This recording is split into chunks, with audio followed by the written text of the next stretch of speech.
আরবের বুকে জাহিলিয়াত যুগে আরবের বুকে জাহিলিয়াত যুগে সুখ শান্তি নারী সম্মান বলে কিছু ছিল না। কি বলবো সেই যুগের ঘটনা, কি বলবো সেই যুগের ঘটনা। আরবের বুকে জাহিলিয়াত যুগে আরবের বুকে জাহিলিয়াত যুগে সুখ শান্তি নারী সম্মান বলে কিছু ছিল না। কি বলবো সেই যুগের ঘটনা, কি বলবো সেই যুগের ঘটনা। এক মানবীয় নবীকে শোনা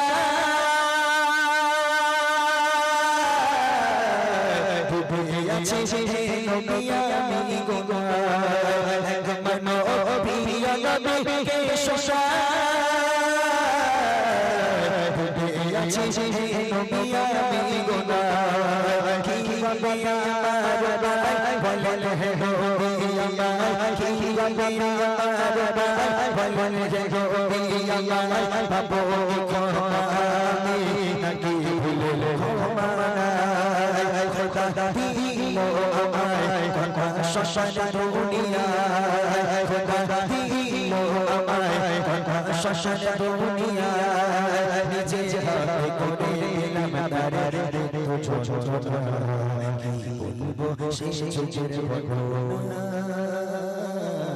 কি বলবো সেই যুগের ঘটনা।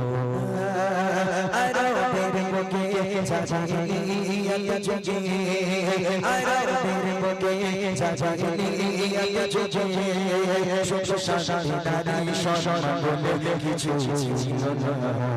কি বলবো সেই যুগের ঘটনা, কি বলবো সেই যুগের ঘটনা। আমি বিদেশে কাজে যাব, আমি বিদেশে কাজে যাব। তখনকার লোকেরা বাণিজ্যে যেত, বিদেশে কাজ করতে যেত। ইয়া রাসূলুল্লাহ, আমি বিদেশে কাজে যাব, এমত অবস্থায় দেখলাম আমার স্ত্রী প্রেগনেন্ট, আমার স্ত্রী গর্ভবতী থাকা অবস্থায় আমি আমার স্ত্রীকে বললাম, হে আমার প্রাণপ্রিয় স্ত্রী, আমি 4 বছরের জন্য বাইরে কাজে যাচ্ছি, আমার যদি পুত্র সন্তান হয় তাহলে সুখবরটা আমাকে দিও, আর যদি কন্যা সন্তান হয় খবরটা দেওয়ার দরকার নেই, ওকে আতুর ঘরের মধ্যেই গলা টিপে আমার কন্যা সন্তানের তুমি গলা টিপে তাকে মেরে ফেলো, খবরদার যদি কন্যা হয় তাহলে কিন্তু বাঁচিয়ে রাখবে না। বাপ বলে চলে গেল। বাপ যেই বিদেশে চলে গেল, 1-2 দিন 4 দিন পরে ওই মা একটা সন্তানকে জন্ম দিল, সেটা হলো কন্যা সন্তান। যেই কন্যা সন্তান জন্ম হলো, মা দেখছে সন্তানের দিকে একেবারে ফুলের মতো চেহারা, চাঁদের কণার মতো একটা কন্যা সন্তান জন্ম নিয়েছে। নিজের মা কখনো নিজের সন্তানের গলা টিপে হত্যা করতে পারে না। ওই মা অঝর নয়নে কাঁদে, আমার স্বামী বলে গেছে যদি আমার কন্যা সন্তান হয় তাকে আতুর ঘরের মধ্যে গলা টিপে মেরে ফেলতে, আমি মা হই আমি আমার সন্তানকে কেমন করে মারবো। ওই মা কাঁদতে কাঁদতে একটা প্ল্যান খাটালো, একটা বুদ্ধি খাটালো, যে যাক আমার স্বামী বিদেশে গেছে মানে 4 বছর বাড়ি আসবে না, এই 4 বছরে আমি আমার মেয়েকে বড় করব, আমার মেয়ে 4 বছর বয়স হয়ে যাবে, আমার স্বামী বাড়িতে আসবে, দেখবে মেয়ে বড় হয়ে গেছে, তখন হয়তো আর মারতে পারবে না। এই বুদ্ধি খাটিয়ে মা কাউকে কিছু না জানিয়ে চুপি চুপি মেয়েকে বড় করতে লাগলো। এইবার দেখেন আগে আগে কি হয়। স্বামী চলে গেল কাজে বিদেশে, নিল এক শত কন্যা বেশে। মা ভাবে ও গো মা ভাবে বাড়িতে যাবি না, লালন পালন করব মায়া মমতা।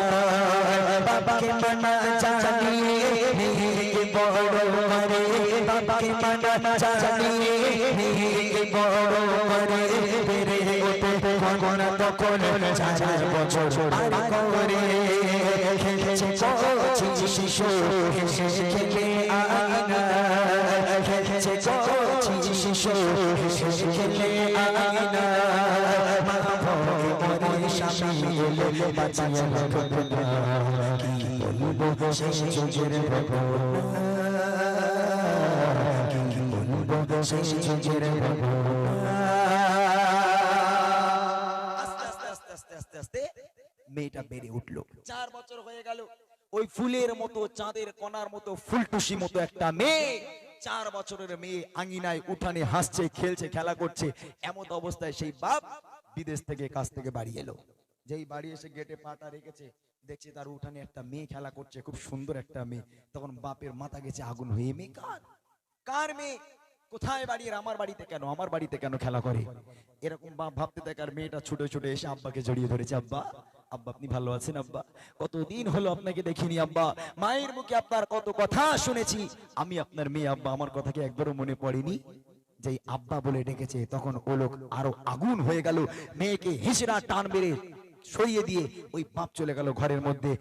স্ত্রীর সঙ্গে কথা বললো না, মেয়ের সঙ্গে কথা বললো না, রাগ করে ঘরের মধ্যে ঢুকে গেল। এইবারে বাপ কি প্ল্যান খাটায় দেখেন, কবি লিখছে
হয়ে গেল, 2 সপ্তাহ হয়ে গেল। বাপ কতদিন রাগ করে থাকবে?